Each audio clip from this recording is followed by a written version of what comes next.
Hi, this is Mickey and I'm Dan, and there's a reason for this, trust me. Do you ever make an intro to a YouTube video and then by the time you get editing it weeks later you decide you hate that intro and it needs to be re-recorded? Me neither, which is why I'm completely convincingly here on my driveway, yeah. In this video I'm building a gantry. It's got one purpose: it needs to get a lathe from my driveway out here onto a workbench in my workshop, and then I don't need it again. So that's what this video is about. So let's go look at the hoist and talk about the build.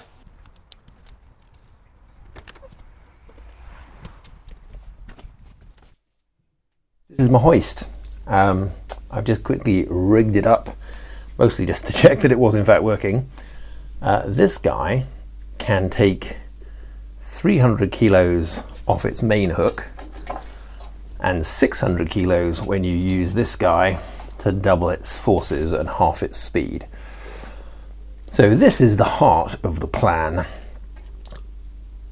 What I need to do is be able to mount this in such a way that I can rig the lathe off of this hook enough to be able to lift it off a pallet, wheel it into the workshop and position it.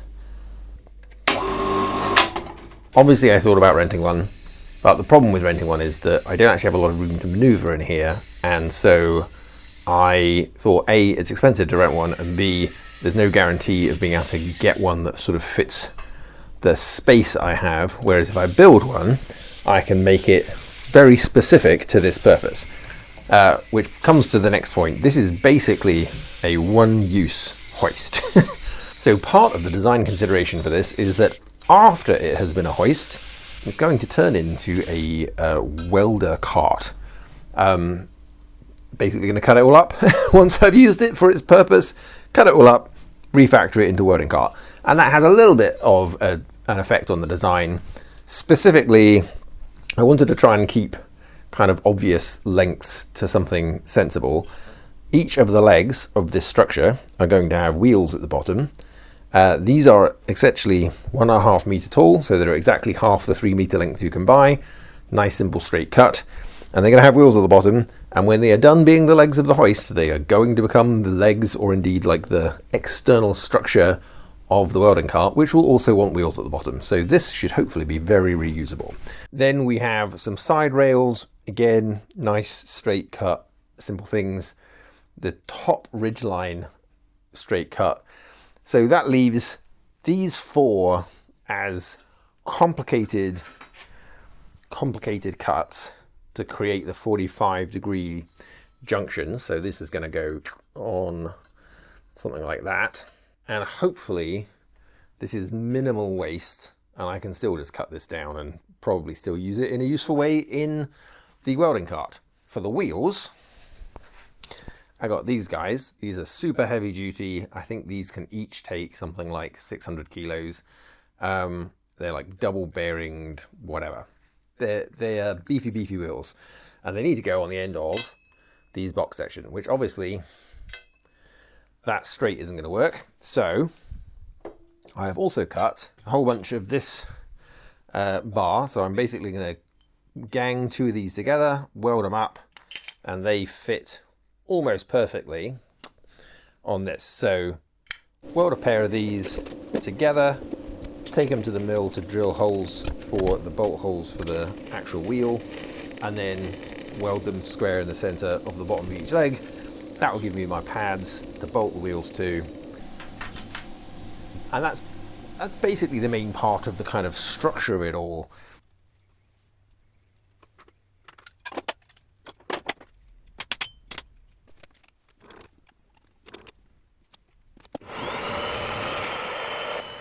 The other very important consideration in terms of the strength of this stuff is that this is 2.5 mil wall thickness steel box section, 40 mil, and whilst it will probably take the weight of a 250 kilo lathe plus the hoist off of one bar, it's a bit tight on the old mechanical clearances. I think at the low end, steel has like a 250 megapascal shear strength, or a shear point at which it would deform horrifically and permanently. And I think I did have an AI help me run the numbers, and it got a little bit close. I think I had a safety margin of like 10%, which is not enough of a safety margin. So we are going to create a queen truss design. So essentially, there'll be a main ridgeline bar with a sub bar with some 20mm drops in steel and some diagonals for extra strength, just to play on the safe side, because what I don't want to do is pick this lathe up and have the whole structure crumble on me. That would be very, very bad.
So these are the side rails that are going to connect the two main ends, obviously.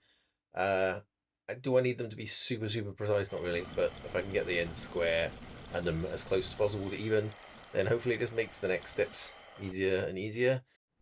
So this is where it gets fiddly. There's two legs there. So this leg is clamped in the vise, and I have used the spirit level to check that it is straight in both sides. So that is vertical and clamped. We've got our 90-degree magnet clamps to check that that is level, pretty damn close. And I have checked that this is level. It does want to tweak that way, but I think what I'm going to do is tack weld a corner, opposite corners at that end, just to get that a bit more fixed. And then we'll maybe check this again and try and get it straight and tack it.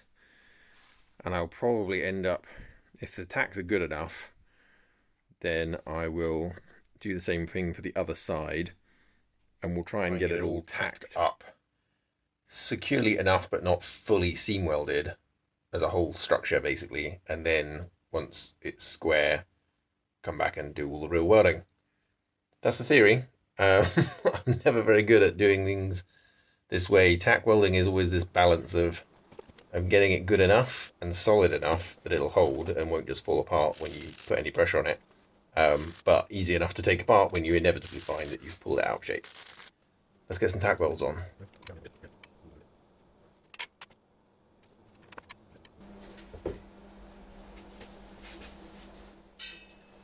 So here are my sides. I didn't actually bother to make the rails exactly the same height. Maybe I should have done, but it doesn't actually matter to the design, so I was more focused on getting them square. I realised after a lot of faffing around getting things level that my floor isn't level.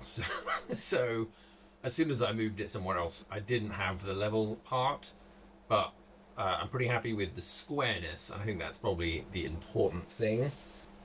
That said, right now, it's getting pretty late on a Sunday, so I think that will have to wait for next weekend.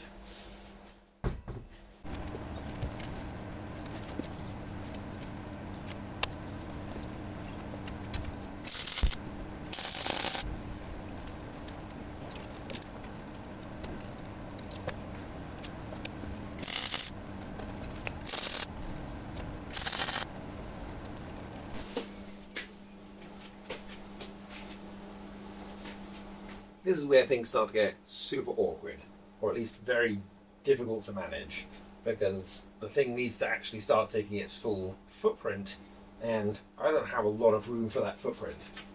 basically I have these two, hopefully pretty identical length bits of steel, which are going to tie one edge to the other. So this represents the total width this thing is going to be, and as you can see, I'm going to knock into things all over the place.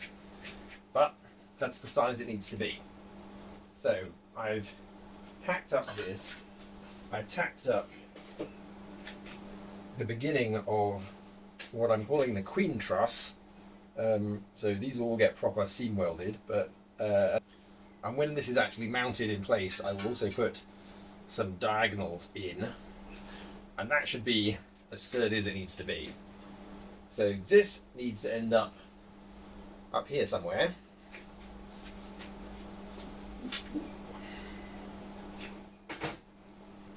First things first, I'm going to at least try and get the ground level. I have these flat foot pads in a bunch of places, but that needs to be out of the way so that I can move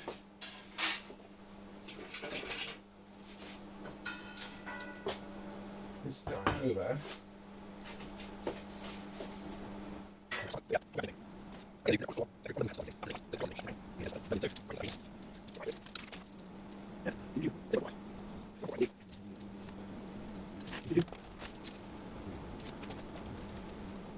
And this may seem like kind of a flimsy bit of steel to use, but essentially all of the forces on this bit will be trying to pull it apart, so it's essentially just a steel cable, and I think it will be pretty strong.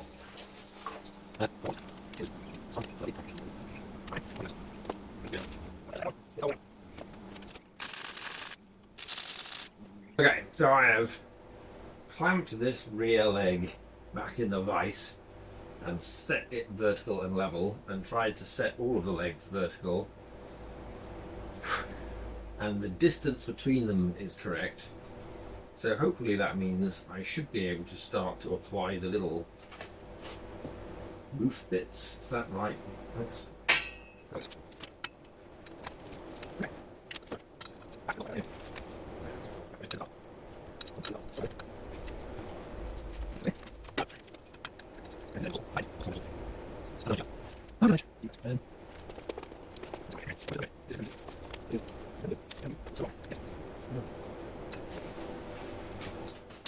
This is the bit where it's all going to fall on my head. I kind of want to try and put the beam in and see whether or not I can shuffle it around without any welds. Let's see if I can do that. He says, immediately crashing it onto the ground.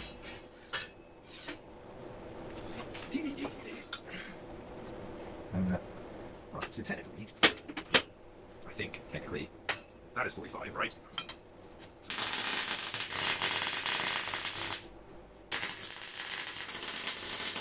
Okay, so this is sort of tacked-ish, but you can see that I've already messed this up slightly. So this side, you can see they're fairly straight, but they want to kink this way a little bit, and this bar doesn't go all the way to the end when it should. And that's because, if I can get you a few, you can kind of see this side, those come out at a weird kink. So what I think I need to do is cut off the tacks on this side of these pieces to let the whole thing slide straighter, which should push that bar right into the end of that. It'll lift these sides up, but I should be able to tack on the other sides, and then there'll be gaps here, but that's fine. I can weld those in, and yeah, just bring the whole thing slightly in.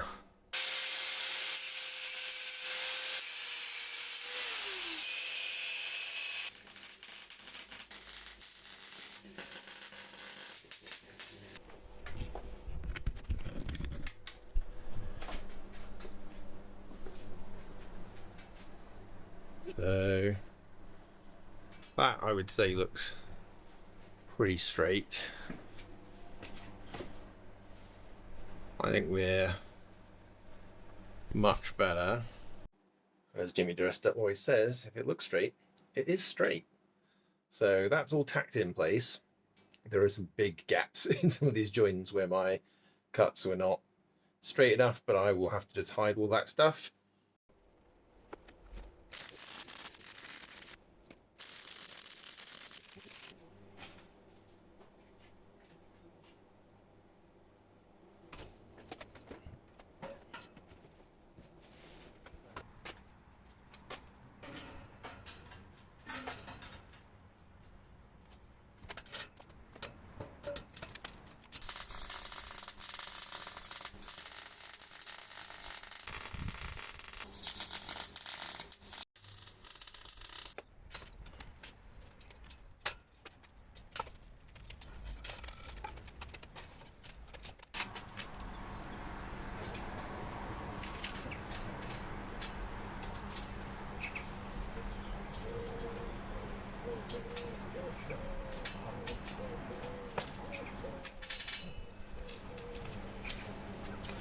That's 100 kilos.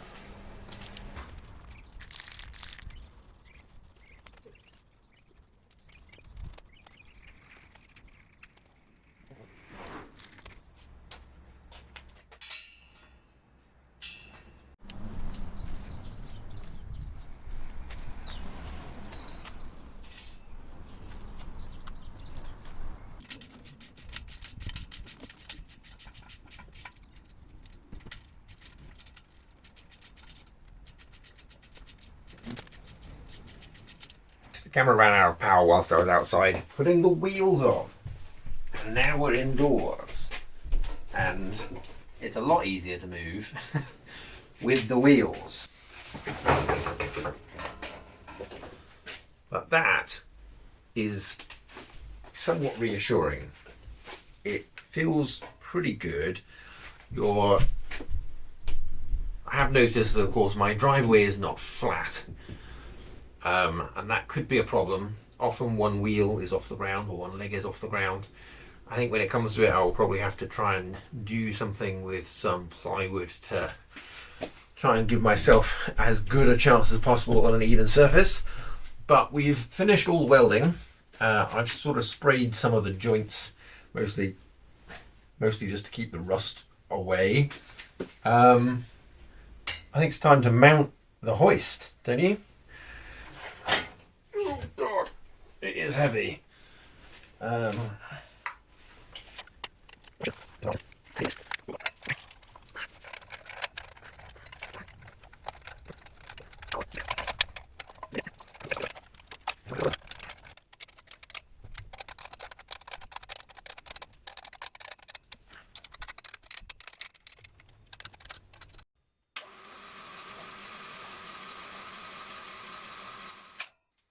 Okay, this is probably a very silly idea, but you know I have to do it.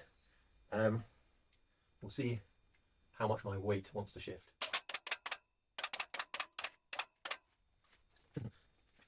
Definitely wants me to go backwards.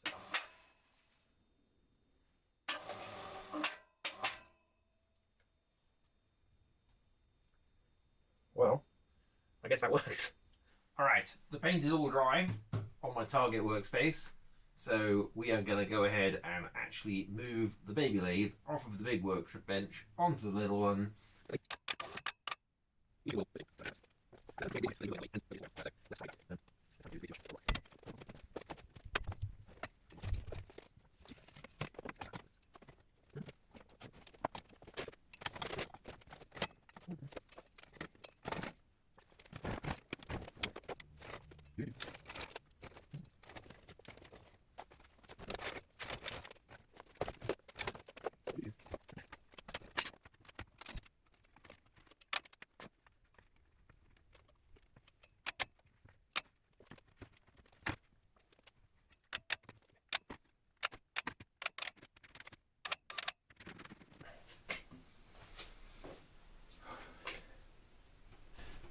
Easy as that. I sort of knew that because of the shelves in the way, this wouldn't get over the top in the way that it does over the workbench. And let's be honest, probably if I'd built this at the same height as that, I probably could have just slid it across. But this was an interesting experiment. we have hoisted and manoeuvred. Right, and that's it for now. We're all just gonna pretend that this was all filmed and edited at the time, and we aren't weeks and weeks past, and that the lathe that I'm waiting for at the beginning of this video isn't in fact right there behind the camera. Never mind any of that. There's another video coming about that. For now, the gantry video, the one used gantry video, is done. This was it. What do you reckon? Was it worth doing? Was this wildly overkill? Was there a much easier option I should have considered? Let me know in the comments. But as for now, thanks for watching. See you next time.